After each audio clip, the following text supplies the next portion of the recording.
parloter comme un gamin dans un coin. Ah, lui, il est devenu comme ça. C'est un orgueil. Prends courage. Deux types d'humains, les parleurs et les faiseurs. Beaucoup parlent, mais ne font rien. Beaucoup parlent, critiquent, font du bruit, mais ne font rien. Les parleurs sont ces personnes qui disent, si vous faites ça, on fait ça. Mais quand vous faites ça, ils ne font rien. Les parleurs sont ces personnes, si le gouvernement nous pousse de ce côté ici, on va se révolter. Mais quand le gouvernement le fait, ils ne foutent rien. Les parleurs sont ces personnes, si le gouvernement ajoute des taxes sur nos communications téléphoniques, on va s'énerver. Mais quand le gouvernement le fait, ils ne font rien. Et puis il y a les faiseurs qui généralement ne parlent pas beaucoup. Ça c'est généralement certains pays d'Afrique de l'Est, il faut le dire. Ah oui, soyez gênés. Les humains ne sont pas égaux, les Africains n'ont pas les mêmes problèmes. C'est faux, ils n'ont pas les mêmes attitudes. Il y a des hommes parmi les Africains. On ne blague pas avec eux. Les peuples africains ne sont pas égaux. Désolé de vous dire la vérité.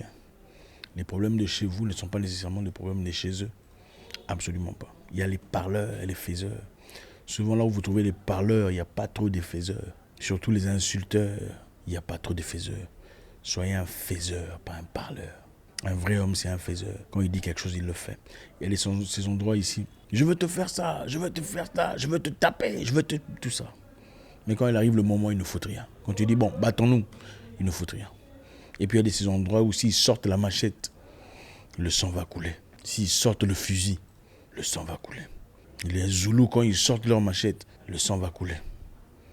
Ici aussi, l'autre côté, en Afrique de l'Est, quand on sort un fusil, quelqu'un va tomber. Il n'y a pas de tout ça là. C'est important, pourquoi? Parce qu'un homme doit être un homme. Un homme ne doit pas être un poulet. Un homme ne parle pas trop. Un homme n'insulte pas. Je pense que vous l'avez déjà entendu dire dans le passé. Un homme est une personne d'action. Il dit quelque chose et il le fait. Il s'assure de toujours être derrière sa parole. Un homme de parole. En fait, il n'existe plus des hommes. Ils sont très rares, les hommes de parole. Dans le passé, on n'avait même pas besoin de signature pour certifier ce qu'on pense, vraiment. Dans le passé, on avait simplement besoin de dire « Tu me verras demain à 15h ». Et à 15h, tu peux en être certain, tu verras la personne. Dans le passé, on n'avait pas besoin de téléphone, tout le reste. On se rencontre à 17h derrière l'arbre de cocotier ou derrière le citronnier, à l'école primaire. Et tu peux être certain que demain, à la même heure, la personne sera là. Il n'y aura même pas besoin d'appeler pour dire « Ah, est-ce que tu as changé d'avis ou pas ?» Ça n'existait pas, ces histoires. Parce que les hommes étaient les hommes de parole. S'il dit « Je serai là », il sera là. Il n'y avait pas moyen de sortir, il n'y avait pas de moyen de se justifier. Les hommes doivent redevenir hommes. Beaucoup d'hommes sont des femmes. Je suis parti récemment en République démocratique du Congo où j'ai eu une petite histoire avec un autre chauffeur. Il a commencé à me crier dessus, m'insultant. « Toi, tout ça, je vais te roster, je vais te casser la tête, je vais te tuer. » Bon, j'ai dit « Bon, ok, je vais sortir de la voiture. » J'ai dit « Bon, ok, battons-nous alors. » Je vous épargne la suite. Il est parti sans regarder derrière. « Non, je vais te faire. » Un homme n'est pas comme ça. Un homme, quand il parle, ça veut dire qu'il est capable de faire. C'est les choses les plus élémentaires. Il ne faut pas insulter. Un homme n'insulte pas. Un homme agit. Un homme ne se justifie pas dans la bêtise. Comme on le dit souvent ici, on aide les hommes à redevenir hommes. Parce que beaucoup ont perdu ce sens de direction. Donc, être un homme, ce n'est pas porter un pantalon ou fumer une cigarette. Ce n'est pas ça la définition d'un homme. Ou avoir une épouse à la maison. On peut avoir 2 femmes à la maison, avec tout le respect que j'ai aux femmes. Très rapidement, l'homme fait ce qu'il doit faire. L'homme n'est pas paresseux, l'homme est travailleur. Un homme ne court pas derrière les autres hommes, pliant ainsi, suppliant leur petite pitance. Les hommes ne font pas ça. Un homme va au champ pour travailler, pour avoir de quoi nourrir dignement ses enfants. C'est ça un homme. Un homme ne peut pas, chef, boss, patron, nous on est là, vous mangez seul, ça c'est pas un homme. Encore une fois, les Africains n'ont pas les mêmes problèmes. C'est faux, on n'a pas les mêmes problèmes. Si vous parcourez l'Afrique, vous comprenez qu'on n'a pas tout ce qu'on a en commun. Pour la plupart des fois, c'est la couleur de peau. Il y a des endroits où les gens n'ont pas d'honneur. L'honneur n'existe pas. On peut abrutir, assujettir tout un peuple devant tout le monde et personne ne lèvera le doigt. On peut pétrifier, attaquer, agenouiller la maman de quelqu'un. Il ne lèvera pas le doigt. Et il essaiera de justifier ça au nom de Dieu. C'est Dieu qui a voulu que ma mère soit humiliée. C'est Dieu qui a voulu que ma mère soit violée devant moi. Et je n'ai pas osé lever mon doigt parce que c'est la volonté de Dieu. Ce n'est pas un homme. Ce n'est pas un homme. Les vrais hommes s'élèvent et résistent. Les vrais hommes s'élèvent et créent une barrière inébranlable avec leur cuirasse de guerre pour se lever devant les portes de leur ville. Un vrai homme donne sa vie pour sa famille.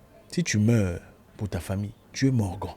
Un vrai homme ne se plie pas disant « Ah, on voulait me tirer, c'est pourquoi je les ai laissés violer ma fille. » Tu n'es pas un homme. On m'a placé dans l'impossibilité, voilà pourquoi ils ont abusé de ma sœur devant moi. Tu n'es pas un homme. Tu n'es pas un homme. Je l'ai dit dans le passé, je le dirai encore une fois. Dans le monde, il y a 2 catégories de personnes. Il y a les oppresseurs et les opprimés. Les oppresseurs sont ces pays forts, puissants, Les États-Unis, par exemple, l'Angleterre, qui sont partis partout dans le monde pour assujettir, pour dominer, pour contrôler. Il y a les oppressés, les opprimés, sont en plusieurs catégories. Pour ne citer que deux. L'Afrique, par exemple, a été colonisée. L'Afrique a été poussée contre mur, dans des difficultés.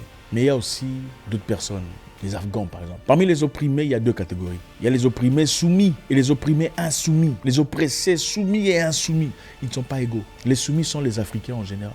Tout est la volonté de Dieu, la misère, la peine.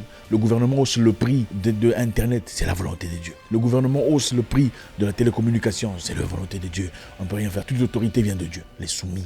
On vous interdit de faire les choses les plus élémentaires dans votre ville. Pendant ces temps, ils font les mêmes histoires.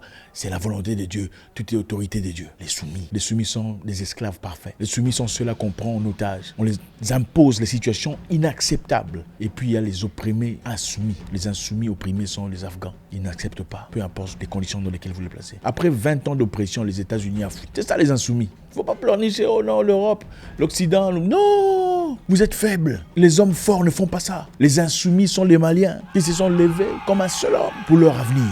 Les soumis sont ceux-là qui sont dirigés par des statuts, des représentations de l'Occident dans leur pays. Un vrai homme meurt pour sa femme. Un vrai homme donne sa vie pour les siens. Un vrai homme se lève en garde devant les portails de sa ville. Ça, c'est un homme. Un vrai homme n'est pas lâche. Oh non, tu vois, c'est notre opportunité à nous aussi de gagner de l'argent pendant qu'il y a des gens qui souffrent, pendant qu'il y a des gens qui pleurnichent, qui meurent dans les hôpitaux. Un vrai homme ne fait pas ça. Il y a des pays ici où les gens glorifient, je l'ai déjà dit dans le passé, je le dirai encore une fois, comme d'habitude, glorifient les étrangers qui viennent faire des donations.